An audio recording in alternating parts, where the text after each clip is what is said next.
Monga sir ਦੀ math class ਦੇ ਵਿੱਚ ਤੁਹਾਡਾ ਸਵਾਗਤ ਹੈ। ਸਕਰੀਨ ਤੇ ਤੁਸੀਂ ਵੇਖ ਰਹੇ ਹੋ ਕਲਾਸ 10ਵੀਂ PAS ਮੈਥਮੈਟਿਕਸ ਟੈਸਟ ਜਿਹੜਾ ਕਿ 16/11/2020 ਨੂੰ ਹੋਇਆ ਹੈ। ਆਪਾਂ ਇਸ ਵੀਡੀਓ ਲੈਕਚਰ ਦੇ ਵਿੱਚ ਇਸ ਟੈਸਟ ਦੇ ਸਾਰੇ ਪ੍ਰਸ਼ਨਾਂ ਦੇ ਹੱਲ ਤੇ ਚਰਚਾ ਕਰਾਂਗੇ ਤਾਂ ਕਿ ਤੁਹਾਨੂੰ ਪਤਾ ਲੱਗ ਸਕੇ ਕਿ ਕਿਹੜੇ ਪ੍ਰਸ਼ਨ ਤੁਹਾਡੇ ਠੀਕ ਹੋਏ ਨੇ ਤੇ ਕਿਹੜੇ ਭਵਿੱਖ ਵਿੱਚ ਤੁਸੀਂ ਠੀਕ ਕਰਨੇ ਨੇ। ਆਓ ਸ਼ੁਰੂ ਕਰਦੇ ਹਾਂ। क्वेश्चन नंबर 1, 10 ਦੇ ਦੋ ਲਗਾਤਾਰ ਗੁਣਜਾਂ ਦਾ ਗੁਣਨਫਲ 1200 ਹੈ ਤਾਂ ਇਹਨਾਂ ਗੁਣਜਾਂ ਦਾ ਮੁੱਲ ਪਤਾ ਕਰੋ। The product of two successive multiples of 10 is 1200. Find the multiple। ਕਿਹੜੇ ਮਲਟੀਪਲਸ ਨੇ? ਇਹ ਚਾਰ ਆਪਸ਼ਨ ਨੇ। ਇਹ ਵੀ 10 ਦੇ ਗੁਣਜ ਨੇ, ਇਹ 10 ਦੇ ਗੁਣਜ ਹੈ ਹੀ ਨਹੀਂ, ਇਸ ਕਰਕੇ ਇਹ ਕਿਸੇ ਵੀ ਤਰ੍ਹਾਂ ਨਾਲ ਸਹੀ ਆਪਸ਼ਨ ਨਹੀਂ ਹੋ ਸਕਦੀ। ਇਹ 10 ਦੇ ਗੁਣਜ ਨੇ ਪਰ ਇਹ ਲਗਾਤਾਰ ਨਹੀਂ ਹੈ, ਇਹ ਵੀ ਸਾਡੀ ਰਿਕੁਆਇਰਡ ਆਪਸ਼ਨ ਨਹੀਂ ਹੋ ਸਕਦੀ। ਹੁਣ ਗੱਲ ਕੀਤੀ ਗਈ ਹੈ 10 ਦੇ ਲਗਾਤਾਰ ਗੁਣਜ, ਪਹਿਲਾਂ ਵੀ 10 ਦੇ ਲਗਾਤਾਰ ਗੁਣਜ ਨੇ ਤੇ 30 ਅਤੇ 40 ਵੀ 10 ਤੀਆ 30 10 ਚੌਕਾ 40, ਪਰ ਜਿਨ੍ਹਾਂ ਦਾ ਗੁਣਨਫਲ 1200 ਬਣੇ ਉਹ ਕੀ ਹੈ? 30 × 40। ਫੋਰਥ ਆਪਸ਼ਨ ਹੈ ਜਿਹੜੀ ਉਹ ਸਹੀ ਜਵਾਬ ਹੈ। ਕੁਐਸਚਨ ਨੰਬਰ 2, ਹੇਠਾਂ ਲਿਖੀ ਸਮੀਕਰਨ ਦਾ ਡਿਸਕ੍ਰਿਮੀਨੈਂਟ ਪਤਾ ਕਰੋ। Find the discriminant of the following equation. ਸਾਡੇ ਕੋਲ ਜਿਹੜੀ ਗਿਵਨ ਇਕੁਏਸ਼ਨ ਹੈ, ਅਸੀਂ ਇਸ ਤੋਂ a ਦਾ ਮੁੱਲ ਪਤਾ ਕਰਾਂਗੇ ਤਾਂ x² ਦਾ ਕੋਐਫੀਸ਼ੀਐਂਟ 1 ਹੈ। ਅਸੀਂ b ਦਾ ਮੁੱਲ ਪਤਾ ਕਰਨਾ ਹੈ, ਜੋ x ਦਾ ਗੁਣਾਂਕ ਹੈ ਉਹ ਕੀ ਹੈ? +5, ਤੇ ਜਿਹੜੀ c ਦੀ ਵੈਲਿਊ ਹੈ ਉਹ ਕੀ ਹੈ ਸਾਡੇ ਕੋਲੇ? -6। ਡਿਸਕ੍ਰਿਮੀਨੈਂਟ ਪਤਾ ਕਰਨ ਲਈ ਸਾਨੂੰ b² - 4ac ਦਾ ਮੁੱਲ ਪਤਾ ਕਰਨਾ ਪਏਗਾ। b ਦੀ ਵੈਲਿਊ 5 ਹੈ, 5 ਦਾ ਸਕੁਅਰ ਬਣ ਜਾਏਗਾ 25 - 4 × a is 1 and c is -6, ਤਾਂ ਸਾਡੇ ਕੋਲੇ ਇਹ ਬਣ ਗਿਆ 25 - ਪੋਜ਼ਿਟਿਵ ਬਣ ਜਾਏਗਾ ਪਲੱਸ ਦੇ 24, ਯਾਨੀ ਕਿ ਡਿਸਕ੍ਰਿਮੀਨੈਂਟ ਕਿੰਨਾ ਬਣ ਜਾਏਗਾ?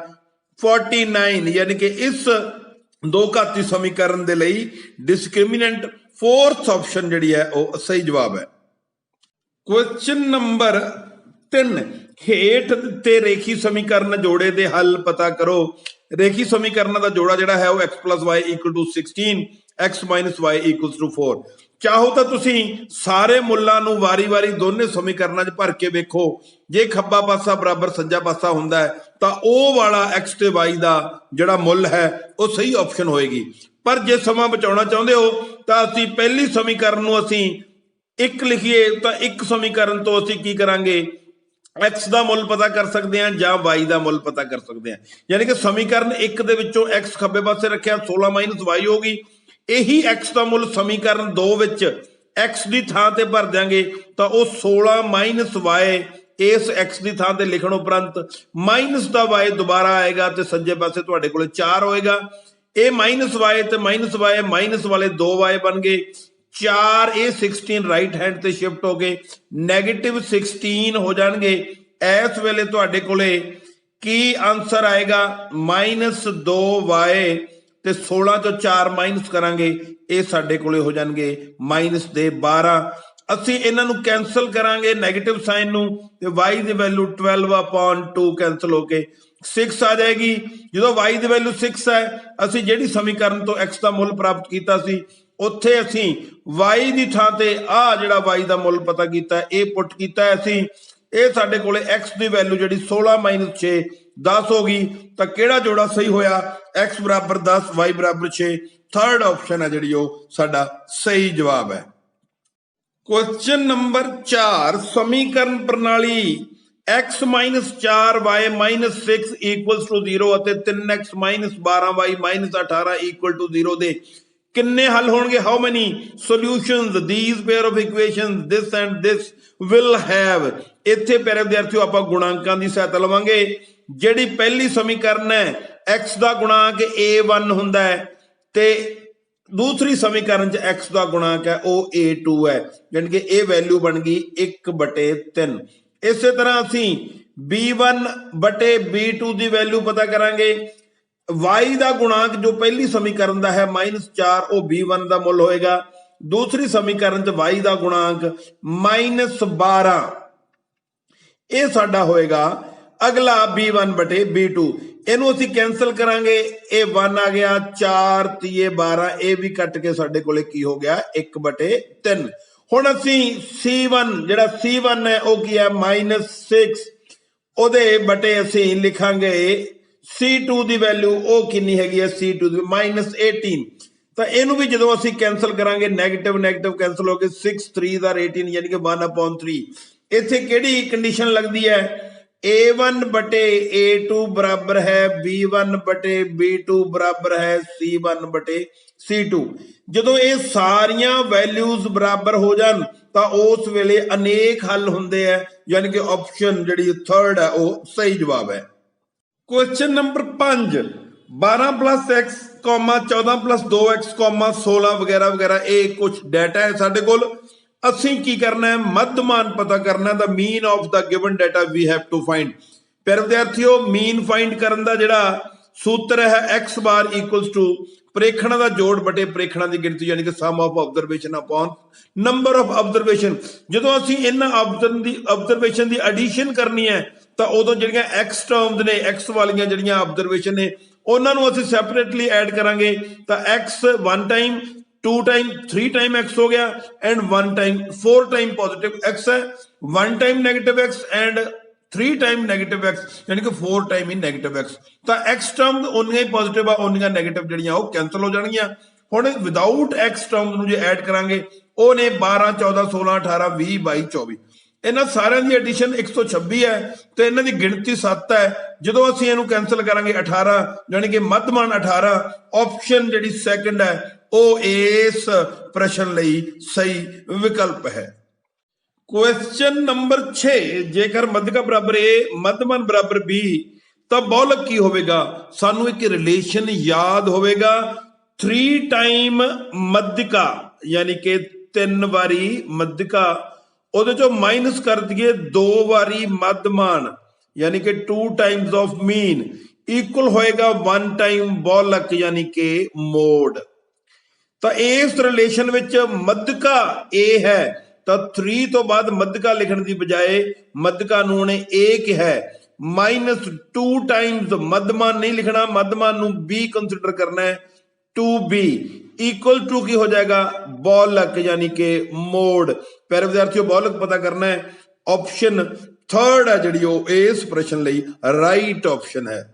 ਕੁਐਸਚਨ ਨੰਬਰ 7 ਦੋ ਸਮਰੂਪ ਤ੍ਰਿਭੁਜਾਂ ਦੇ ਖੇਤਰਫਲਾਂ ਦਾ ਅਨੁਪਾਤ 16:121 ਹੈ ਉਹਨਾਂ ਦੀਆਂ ਸੰਗਤ ਭੁਜਾਵਾਂ ਦਾ ਅਨੁਪਾਤ ਕੀ ਹੈ। The ratio of the area of similar triangle is 16 ratio 121 what is the ratio of their corresponding sides. ਪਿਆਰੇ ਵਿਦਿਆਰਥੀਓ ਆਪਾਂ ਮੰਨ ਲੈਂਦੇ ਆ ਕਿ ਟ੍ਰਾਇੰਗਲ ABC ਸਮਰੂਪ ਹੈ ਟ੍ਰਾਇੰਗਲ DEF तो सानू पता है कि area of triangle ABC upon area of triangle DEF कादे इक्वल होएगा जे ये समरूप है जे इहदियां संगत भुजावां पहली आपां AB भुजा लिख ली ओदे संगत होएगी भुजा DE तां इन्हां दे वर्गां दे अनुपात दे बराबर हुंदा है यानी कि एरिया ऑफ सिमिलर ट्रायंगल अगर उन्होंने रेशो बनाइए तो उन्होंने ही त्रिभुजां ਦੀਆਂ ਜਿਹੜੀਆਂ ਕੋਰਸਪੋਂਡਿੰਗ ਸਾਈਡ ਹੈ ਉਹਨਾਂ ਦੇ ਸਕੁਅਰ ਦੀ ਰੇਸ਼ੋ ਵੀ ਉਹੀ ਹੁੰਦੀ ਹੈ ਤੇ ਸਾਨੂੰ ਸਕੁਅਰ ਦੀ ਰੇਸ਼ੋ ਜਿਹੜੀ ਉਹ ਦਿੱਤੀ ਹੋਈ ਹੈ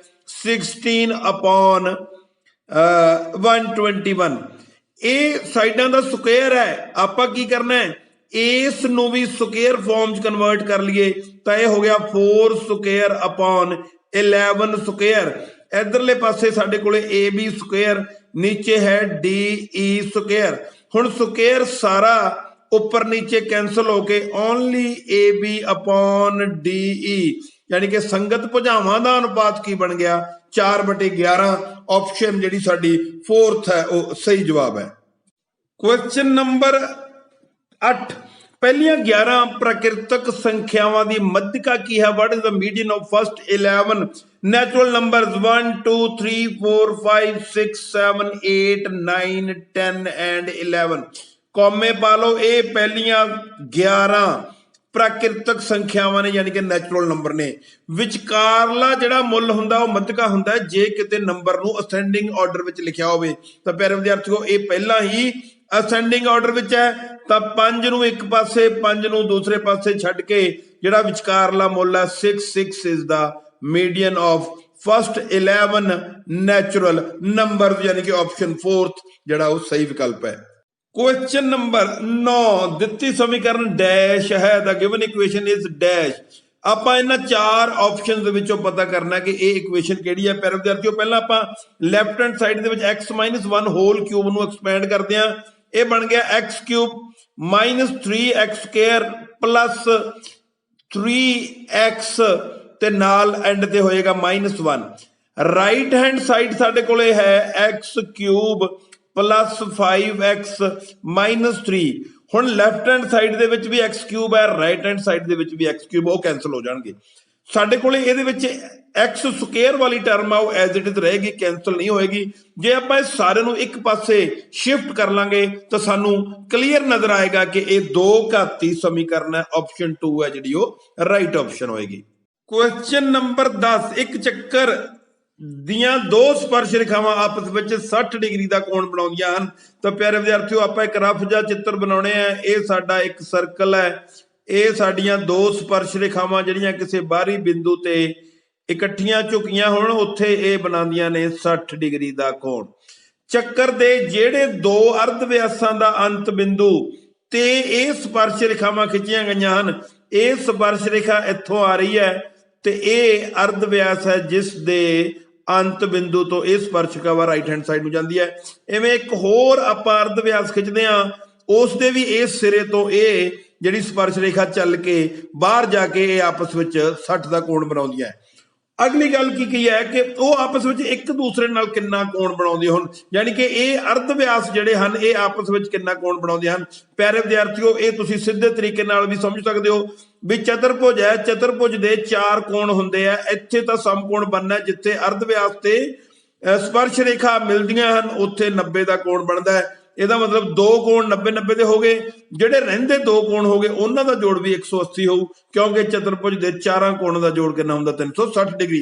ਜਦੋਂ ਇੱਕ ਸਨਮੁਖ ਕੋਣ 60 ਡਿਗਰੀ ਹੈ ਤੇ ਦੋਨੇ ਸਨਮੁਖ ਦਾ ਜੋੜ 180 ਹੋਵੇ ਤਾਂ ਸੁਭਾਵਿਕ ਹੈ ਕਿ ਇਹਦਾ ਮਾਪ 120 ਡਿਗਰੀ ਹੋਏਗਾ। ਕਹਿਣ ਦਾ ਮਤਲਬ ਇੱਥੇ ਆਪਸ਼ਨ 4 ਹੈ ਜਿਹੜੀ ਉਹ ਸਹੀ ਜਵਾਬ ਹੋਏਗਾ। ਕੁਐਸਚਨ ਨੰਬਰ 11 ਦਿੱਤੇ ਚਿੱਤਰ ਤੋਂ AC ਅਨੁਪਾਤ CB ਪਤਾ ਕਰੋ from the given figure find AC ratio CB। ਪਿਆਰੇ ਵਿਦਿਆਰਥੀਓ ਚਿੱਤਰ ਨੂੰ ਧਿਆਨ ਨਾਲ ਦੇਖੀਏ ਤਾਂ A ਤੋਂ ਲੈ ਕੇ C ਤੱਕ ਜਿਹੜਾ ਟੁਕੜਾ ਹੈ ਉਹਦਾ ਸੰਬੰਧ A ਤੋਂ ਲੈ ਕੇ A3 ਤੱਕ ਹੈ, ਯਾਨੀ ਕਿ 3 ਇਕੁਅਲ ਸੈਗਮੈਂਟਸ ਜਿਹੜੇ ਹੈਗੇ ਨੇ ਉਹ ਸ਼ੋ ਕਰਨਗੇ ਲੈਂਥ ਆਫ AC, ਯਾਨੀ ਕਿ ਇਹਨੂੰ ਅਸੀਂ ਲਿਖਾਂਗੇ 3AC ਰੇਸ਼ੋ CB। AC ਦਾ ਰਿਲੇਸ਼ਨ 3 ਨਾਲ ਹੈ, ਉਸ ਤੋਂ ਬਾਅਦ 3 ਤੋਂ ਬਾਅਦ 1 ਸੈਗਮੈਂਟ ਐਂਡ 2 ਸੈਗਮੈਂਟ, ਯਾਨੀ ਕਿ CB ਦਾ ਜਿਹੜਾ ਰਿਲੇਸ਼ਨ ਹੈ ਉਹ 2 ਸੈਗਮੈਂਟਸ ਨਾਲ ਹੈ। ਇੱਥੋਂ ਇਹ ਕਲੀਅਰ ਹੋ ਗਿਆ AC ratio CB means 3:2। Option 3 is the right option। Question number 12 ਦਿੱਤੇ ਚਿੱਤਰ ਵਿੱਚੋਂ ਸਿਫਰਾਂ ਦੀ ਗਿਣਤੀ ਪਤਾ ਕਰੋ find the number of zeros of the given figure. ਪਿਆਰੇ ਵਿਦਿਆਰਥੀਓ ਇਹ Y ਧੁਰਾ ਹੈ, ਇਹ ਲੇਟਵਾਂ ਧੁਰਾ ਜਿਹਨੂੰ ਅਸੀਂ X ਧੁਰਾ ਕਹਿੰਦੇ ਆ।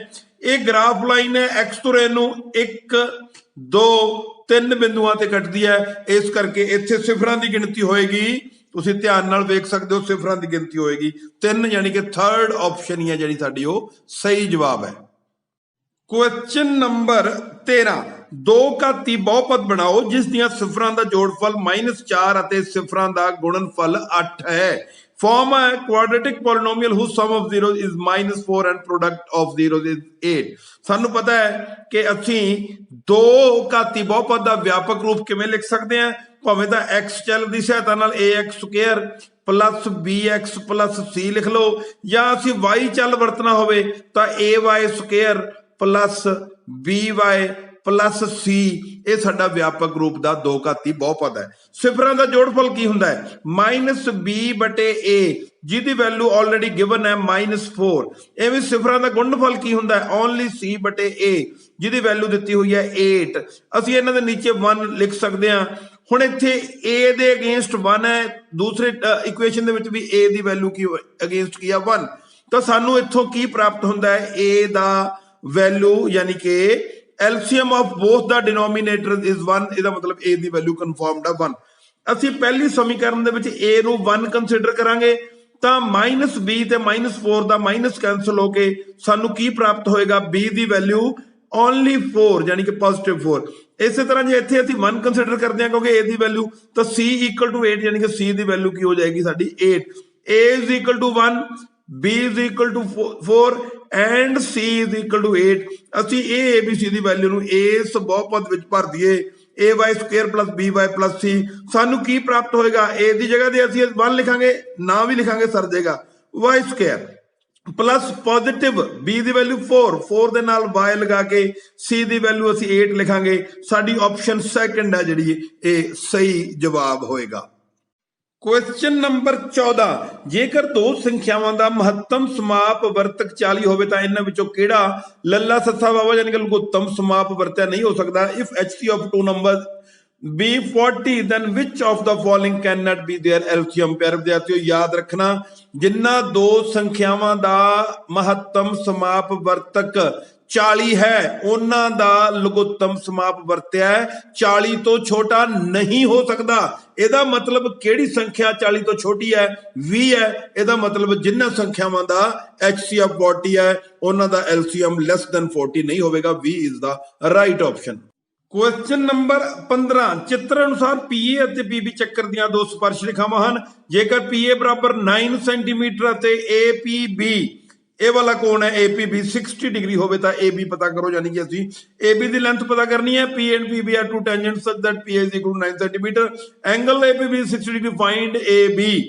ਪਿਆਰੇ ਵਿਦਿਆਰਥੀਓ ਇੱਥੇ ਅਸੀਂ ਕੀ ਕਰਾਂਗੇ? ਇੱਥੇ ਇੱਕ ਸੈਂਟਰ ਮਾਰਕ ਕਰਾਂਗੇ। ਉਸ ਸੈਂਟਰ ਤੋਂ ਜੇ ਮੈਂ ਰੇਡੀਅਸ ਡਰਾ ਕਰਾਂ A ਤੱਕ ਤਾਂ ਉਹ ਬਣ ਜਾਏਗਾ, ਜੇ ਇੱਥੇ ਮੈਨੂੰ O ਮਾਰਕ ਕਰ ਦੇਣਾ OA and again another radius ਇੱਕ ਹੋਰ ਮੈਂ ਅਰਧ ਵਿਆਸ ਜਿਹੜਾ ਹੈ ਉਹ ਰਫਲੀ ਡਰਾ ਕਰਦਾ ਹੈ ਅਪ ਟੂ B। ਇਹ ਵੀ ਅਰਧ ਵਿਆਸ ਹੋਏਗਾ। ਤਾਂ ਸਾਨੂੰ ਪਤਾ ਹੈ ਕਿ ਜੇ ਬਾਹਰਲੇ ਪਾਸੇ ਝੁਕੀਆਂ ਸਪਰਸ਼ ਰੇਖਾਵਾਂ 60 ਡਿਗਰੀ ਦਾ ਕੋਣ ਬਣਾਉਂਦੀਆਂ ਤਾਂ ਸਪਰਸ਼ ਰੇਖਾਵਾਂ ਦੇ ਸਿਰਿਆਂ ਤੋਂ ਚੱਲੇ ਹੋਏ ਅਰਧ ਵਿਆਸ ਜਿਹੜੇ ਦੋ, ਇਹ ਅਰਧ ਵਿਆਸ ਇਹ ਜਿਹੜੇ ਆ ਹਮੇਸ਼ਾ ਇਕਸਾਰ ਹੁੰਦੇ ਆ। ਇਹਨਾਂ ਦੇ ਵਿੱਚ ਜਿਹੜਾ ਕੋਣ ਬਣੇਗਾ ਉਹ ਬਣੇਗਾ 120 ਡਿਗਰੀ। ਇਹ ਆਪਾਂ ਕਰ ਚੁੱਕੇ ਆ। 60 ਡਿਗਰੀ ਐਂਡ 120 ਦੋਨਾਂ ਦਾ ਜਿਹੜਾ ਐਡੀਸ਼ਨ ਆ ਉਹ 180 ਹੁੰਦਾ ਹੈ। ਇੱਥੇ ਜਿਹੜਾ ਇਹ ਅਰਧ ਵਿਆਸ ਅਤੇ ਸਪਰਸ਼ ਰੇਖਾ ਦੇ ਵਿਚਕਾਰ ਕੋਣ ਬਣਦਾ ਹੁੰਦਾ ਹੈ ਉਹ ਕੀ ਹੁੰਦਾ ਹੈ 90 ਡਿਗਰੀ। ਪਿਆਰੇ ਵਿਦਿਆਰਥੀਓ ਜਿਹੜੀ ਉੱਪਰਲੀ ਟ੍ਰਾਇੰਗਲ ਹੈ ਇਹ ਸਮਦੋਭੁਜੀ ਤ੍ਰਿਕੋਣ ਹੋਣ ਕਰਕੇ ਜੇ ਇੱਕ ਕੋਣ 120 ਡਿਗਰੀ ਦਾ ਹੈ ਬਾਕੀ ਦੋਹਾਂ ਦਾ ਜੋੜ 60 ਡਿਗਰੀ ਹੋਏਗਾ। ਯਾਨੀ ਕਿ ਇਹ ਵਾਲੇ ਕੋਣ ਜਿਹੜੇ ਉੱਪਰਲੇ ਹੈਗੇ ਆ ਇਹ 30 ਡਿਗਰੀ ਦੇ ਹੋਣਗੇ। ਹੁਣ ਜੇ ਇਹ ਪੂਰੇ 90 ਦੇ ਆ ਤਾਂ ਅੰਦਰ 60 ਡਿਗਰੀ ਬਚਿਆ, ਇੱਧਰ ਵੀ ਅੰਦਰ 60 ਡਿਗਰੀ ਬਚਿਆ। ਸਾਡੇ ਕੋਲੇ ਜਿਹੜੀ ਟ੍ਰਾਇੰਗਲ APB ਉਹ ਕੀ ਹੋ ਗਈ? ਉਹਦੇ ਸਾਰੇ ਕੋਣ ਸਮਾਨ ਹੋ ਗਏ, ਆ ਵੀ 60 ਆ ਵੀ 60, ਤਾਂ ਉਹ ਕਿਹੜੀ ਹੋ ਗਈ? ਇਕੁਲੇਟਰਲ ਟ੍ਰਾਇੰਗਲ ਯਾਨੀ ਕਿ ਸਮਭੁਜੀ ਤ੍ਰਿਭੁਜ ਬਣ ਗਈ। ਤੇ ਸਮਭੁਜੀ ਤ੍ਰਿਭੁਜ ਦੀ ਜੇ ਇੱਕ ਭੁਜਾ 9 ਹੈ ਤਾਂ ਇਹ ਵੀ 9 ਸੈਂਟੀਮੀਟਰ ਹੋਏਗੀ ਤੇ ਇਹ ਵੀ 9 ਸੈਂਟੀਮੀਟਰ ਹੋਏਗੀ। ਯਾਨੀ ਕਿ AB ਦੀ ਵੈਲਿਊ ਕਿੰਨੀ ਹੈ 9 ਸੈਂਟੀਮੀਟਰ। ਸਾਡੀ ਆਪਸ਼ਨ ਜਿਹੜੀ ਹੈਗੀ ਹੈ ਇਹਦੇ ਵਿੱਚ ਉਹ ਹੈਗੀ ਹੈ ਲਾਸਟ ਆਪਸ਼ਨ ਜਿਹੜੀ 4th ਆਪਸ਼ਨ ਹੈ ਉਹ ਸਹੀ ਜਵਾਬ ਹੈ।